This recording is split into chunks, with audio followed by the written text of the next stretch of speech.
What's up, guys? Welcome back to MMA Mad Unfiltered, the official after show / companion podcast for the MMA Mad podcast. This is episode 170. We're going to be diving into episode 170 of the MMA Mad podcast, where I interviewed Justin Sumter this week, get into some clips, some sort of behind the scenes on that interview. But first, I want to shout out Clovercrest Media Group. They are sort of the umbrella that we do the show under now. I do a few shows on the platform. We do Fenway Fodder. It's me and a couple friends talking about the Red Sox. There's also a show called Unsung Reruns. Me and two different friends talking about old sitcoms and sort of breaking them down. More of a comedy podcast than anything else. But we started with Wings. We're moving on to Dinosaurs next. So that's something to look forward to. But if you subscribe to both those podcasts as well as this one, I really appreciate it. Spread the word. Share it on social media. All that stuff, really, it goes a long way. Also, if you have your own podcast, Clovercrest Media is looking for new podcasts. So if you have, an idea maybe that you think would make for a good podcast, you have a spin on one of the more traditional topics, that's fine as well. Whatever it is, make your pitch, join the team. I know I'd be happy to have you. I'm sure everyone else would be as well. By the way, just for the record, I'm wearing my own merch right now. Not normally the case. I just went on a hike by myself or with my dog, actually. So I'm wearing it because I wasn't with anybody, and it's just a shirt to sweat through. But then I decided to keep it on for the video. So you can get these, by the way. At some point, we'll set up a store. I have this shirt. I have coffee mugs available, stickers that I would just kind of throw, along with the merchandise that you guys order. But at some point, I'm sure there'll be a store set up. If you're desperate for it, just reach out to me on Twitter. You can DM me. I'm at Nick Risner, NSDKRIZNER. So, yeah, that's that. But getting to the interview now. So, Justin Sumter, he fights July 9th. Dana White's Tuesday Night Contender Series, or it might just be Dana White's Contender Series now. I can't remember if they changed the name or not. Regardless, it's on Tuesday nights. It's the one where you fight in front of Dana White and try to get a UFC contract. Now, this is Justin Sumter's second attempt at doing this. The first time he unfortunately came up short.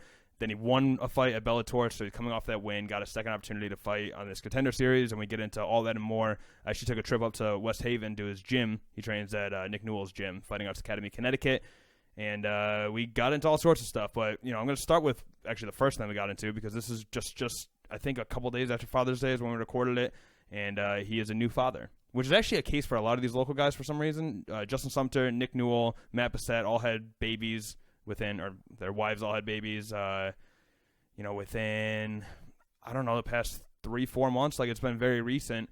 They all have little young kids. They're all still chasing this dream of becoming MMA fighters, making it to the UFC, or back to the UFC in Matt's case. And, it's interesting that it's all happening at once. But great guys, all terrific fathers, I'm sure, or will continue to be. And Justin Sumter, no exception. So we actually start by talking about fatherhood. I'm going to throw it to that clip now so you guys can get a little more of a personal side to Justin, because that's why I do these conversation styles. Anyone can ask, how's the weight cut going? How's training camp going? Crap like that. I'd rather talk about stuff like this. It's more interesting to me. So here's Justin sort of gushing about his daughter, how smart she is already. It's cool to hear him talking about all that stuff. So, here it is. Throw it to the clip now.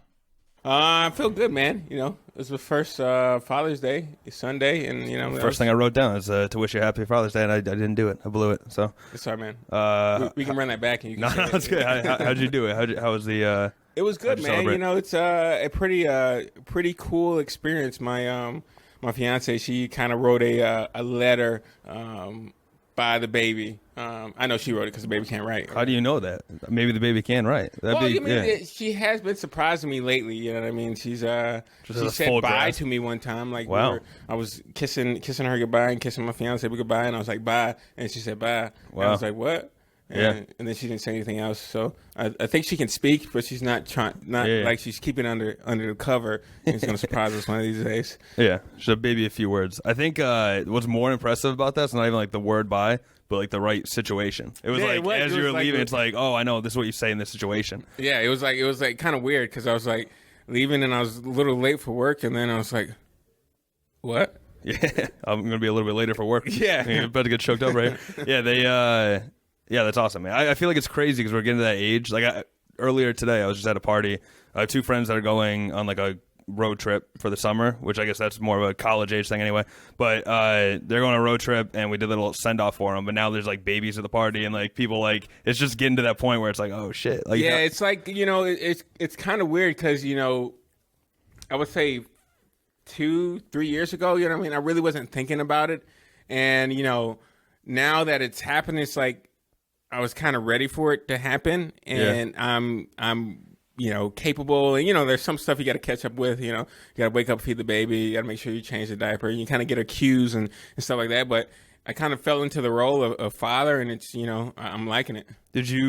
So during the pregnancy, were you like, oh, I'm ready, or was it like I have no idea if I'm ready, and then once the baby came, it was like, all right, now. Yeah. There was some little bit of apprehension. I was like, am I ready? Am I ready? Yeah, sure. But as soon as she came out, and I saw her face, her full head of hair, and I was like, man, I'm a father. And then like clockwork, changing diapers, holding her, rocking her to sleep. It's awesome. It was November. When was it? April. Oh, April. Shoot. Oh, yeah. No, you know what I'm thinking? No, it's March 14th, Pi Day. Yeah. Pi Day. Oh, nice. Yeah. Nice. I was thinking. I feel like you and a bunch of other people I know like announced it in November, like around like Thanksgiving time. Yeah. So that's what I was thinking of. Okay. So yeah, I mean, this is very recent then. Yeah. Wow. Yeah, I think actually that was Nick's excuse last time. We had him and Dan Dubuque on, and he was like, Justin would be here too, except he was doing the whole dad thing. Because Nick's kid's a little bit older, right? Yeah, his baby is 6 months. My baby is 3 months. Okay. So. Okay. But, 3. Wow, I think my baby can definitely beat his baby. I'm saying the whole bi thing is becoming more and more impressive. I was thinking I was like, yeah, whatever, 6-month-old, no problem. But yeah. 3, like she's like pretty. Like the cool thing about it is she was not cool, but she was 6 weeks premature. So I don't know if "cool" is the right word for that. Well, yeah, but like seeing her now is cool. Right. Like I got you. But my fiance, she had placenta previa, so that means the placenta's in the way of the birth canal, so you actually have to do a C-section. Yeah. But she was supposed to be about like 11 pounds being born, but she was born 6 pounds, which is kind of normal, like a normal weight for a normal baby. Out. Right. But she was 6 weeks early, so it's kind of different. But now she plumped up. She gained like 3 pounds in like 2 weeks, and like she's like coherent. She's looking at things. She's aware, and it's pretty cool, just to see the stages. Yeah. Because like literally, like you put her to sleep, and then when you wake up and you look at her, you're like, oh man, she looks different. She looks way different. So yeah. So as you can hear, Justin is obviously a very friendly guy. Has his priorities straight. He's very much a family man, and that's what he's fighting for. But the other thing that stood out immediately. So actually, I'll give you a little history on Justin. I first heard of him because he works as project manager for I want to say electrical engineering company, and I work for the DOT as a inspector, and my boss actually was working with him and said, he found out I had this podcast, and he was like, have you heard of this guy Justin Sumter? And honestly at the time I hadn't, but I looked him up. He had a pretty good record. He's fighting at Nick Newell's gym, and I knew Nick a little bit, so I was like, oh cool, that's cool, or whatever. I went to go interview Nick. Justin just happened to be there. I kind of introduced myself, and then he just hopped on the podcast. I brought extra mics to the gym the first time, and great guy. But one of the first things that really stood out, other than the fact that he's so friendly, really personable, was his mental approach to the game. He seemed, as far as his fight career goes, at this point, was definitely before the first Tuesday Night Contender. I don't know how many fights before that, but he was pretty young in the sport. He hadn't had that many fights yet professionally, lots of amateur fights, but it just seemed like he was this really experienced veteran of the fight game, and to be honest, he really wasn't at the time, but he carried himself like he was. His mentality really stood out to me anyway, as somebody who was wise beyond their fight years, so to speak. And so we always get into that. We always get into sort of the fight philosophy, the mentality behind fighting, why you're doing it, what you should be thinking about when you're in the cage, just the inner workings of the mind, basically, of a fighter. And this week we had a great little moment. Actually, let me, not to do this on the air, but I got to look this up. Let's see. There was one quote. Tomar Washington is the guy's name. We couldn't remember it. You'll hear it in the clip. Couldn't remember it in real time, but I wanted to give him a shout out because he dropped this little nugget of advice on young Justin Sumter's lap right after a loss, an embarrassing loss in his amateur career. Made him kind of question everything. Should I do this? And this guy dropped a piece of advice. I'll let him say. I'll let Justin explain it, but I thought it was pretty good. So I actually wanted to play that clip and the surrounding conversation, because to me that was a really cool thing that there's one piece of advice from this guy Tomar Washington, to have that trickle throughout Justin's life, have him continue to not only remember it but apply that advice to his career, to his life outside of the cage, all this stuff, and then to go on and pass it down to his students and different people in his life. It's just a really cool moment, I thought. So we'll throw it to that clip now. Here's Justin talking about that little nugget of advice that stuck with him all these years and really made him the fighter and the man that he is today. One of my title fights as an amateur, I was like, I went to this show, and it's called Fight Lab in North Carolina, and like I was fighting this guy. He was like 5'6", and what sucks was I was just planning to kick him in the head. And then we go to the rules meeting, and they're like, "Oh, in North Carolina amateur, you can't kick to the head." And I was like, "Oh shoot!" But you know, I mean, in my head, I was fighting 5'6", 185. Yeah, wow. Yeah. He just didn't cut weight. He's a jiu-jitsu guy, and I went in there, and I was like, "Man, you know, I'm just gonna smash this guy," and I end up losing. I lost pretty bad. It was a TKO in like the first round, and I go back, and I'm like all pissed and something, and this guy comes up to me and is like, "Hey, man. Never let a win go to your head. Never let a loss go to your heart." And ever since he said that, you know, I mean, I kind of took that to heart and kind of went with that, you know, in every step of my fight game. You know, I tell that to the young guys here, you know, when they lose, it's just like you can't, like if you have a goal, if you have a set mind that you want to do something, you can't let obstacles or setbacks actually stop you. You know, the only person that is going to allow that to stop you is yourself. So if you put your foot forward and keep moving forward, you know, good things are bound to happen. They won't always happen right at the right time, you think, but if you keep doing the right things, good things will come. And so, you know, I mean, that's the kind of mindset that I kind of go forward with throughout my personal life as well as fighting life.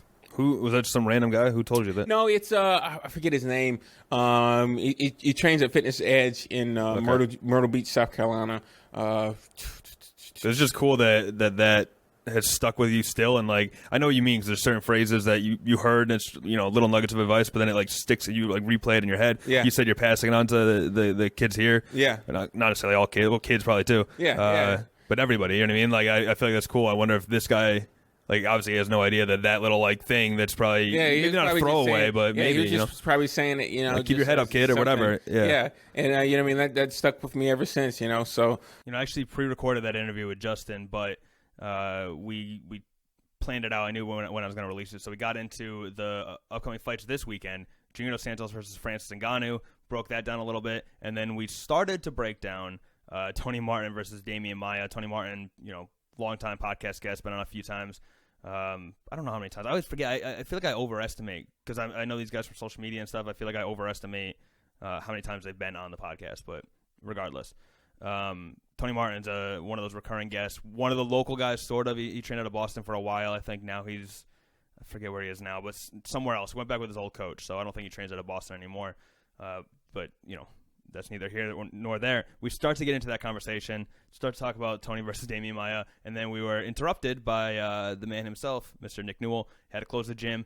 Turns out I think he was actually saying, you know, you guys can lock up and you know, I have to leave, basically. But he was doing it with hand motions, so I misunderstood it, and the interview ended really abruptly. The way I talked about it on the podcast basically was like, you're having a sleepover with your friends, you're staying up late talking, and then Dad comes down the stairs and it was like, hey kids, like, you know, lights out. I told you lights out by 10, like whatever it is. So that's what I felt like. I thought it was funny.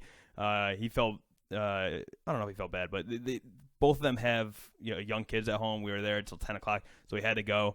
I just thought it was kind of a funny moment, but that explains why the thing wrapped up so quickly. But we do get into it a little bit. We definitely talk about Francis versus Junior Dos Santos, so I wanted to include that in this MMA Mad Unfiltered, and I'll throw it to that now, and then I'll come back with a little wrap-up, little sign-off.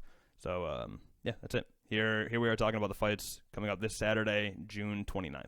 And that's probably it, I guess. Actually, I'll get you a prediction on the next one coming up, just to like have it on the record. But Francis Ngannou versus Junior Dos Santos on ESPN. That'll be whenever you're listening to this. That's the card coming up this weekend. But that's for me. That's one of the most interesting ones, because you have like Stipe, who obviously can use his wrestling and just shut down Francis. Mm-hmm. Junior Dos Santos is going to try to outbox him. I think he's probably definitely the better boxer technique wise. But then Francis's power. How does this go? like it's the same thing.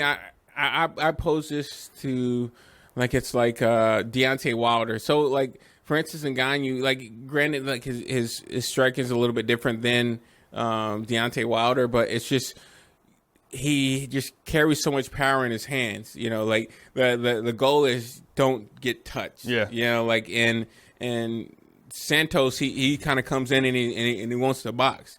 And he's always like willing to take shots too to give him back. Yeah, you know what I mean. Like, and that's a tricky game, especially with Ngannou. You know what I mean. If he's able to withstand a shot, I mean, cool. But you know, you don't like the history speaks for itself. Like if you get touched by Francis Ngannou, yeah, I mean, like, Overeem's one of the best strikers in the division. He got lifted off his feet, so it seems like and like the only one to really kind of stifle him was Stipe, and Stipe was like, he's not touching me. So you know that was that Boston card. That was actually Matt Bissett's UFC debut because I was there live for it. But that was a, you know, I thought it was a great fight. I think a lot of people would probably look at it like boring because they're looking for like that crazy knockout. But when you recognize, like, I always view it as like he's in there with like sledgehammers basically. Yeah. And it's like and a guy fought the guy who has sledgehammers and like won the fight. That's like super impressive. I don't care how he did it. Like the whole time I was nervous. With sledgehammers and you're able to come out of there like you did your job. That's what I'm saying. So like it's exciting because like at all times I was like, oh god, that guy's gonna kill him. So also Steve was like a podcast guest, so I was rooting for him. So whatever, I enjoyed the fight. I don't know if other people did. But yeah, that's going to be interesting. And then the other one I want to talk about, because it's a local guy, sort of, although I don't think he trains in Boston anymore, but Tony Martin. Didn't he move back to... Tony Martin, yeah. He's... I think he went back to his old gym. So he was cross-training. Yeah. Whatever. I still consider him a New England guy, kind of. But him versus Damian Maia is another very interesting fight. Big name for him. Yeah, real big name. And you know, he's been looking real good. And you know what I mean? Like, what sucks is, like... They have like placeholders, and Damian Maia is one of those placeholders. Yeah, to test if the prospect's like ready for the next one. So, yeah, we're having over now. All right. Yeah. so it's great. It's gonna be a great card. Cool. All right. That'll do it. All right, and that'll do it for this week. I hope you guys enjoyed this edition of MMA Mad Unfiltered. We're coming out with these every single Friday around noon, give or take, a little bit, but. So if you subscribe to this YouTube channel, you can follow all these. Obviously, I hope you guys subscribe to the podcast itself, MMA Mad Podcast. What is this, episode 170, like I said. So we've been doing this for a long time, years to be honest. Now with the benefit and the backing of Clovercrest Media Group. Head over to clovercrestmedia.com. Check out all the other podcasts there. There's also a link, I think, to contact them if you have an idea for a podcast. So definitely do that. I encourage it. I feel like everyone, whatever you're passionate about, just make a podcast about it. Why not? That's what I did. So anyway, I hope you guys check that out. I hope you subscribe to all this stuff.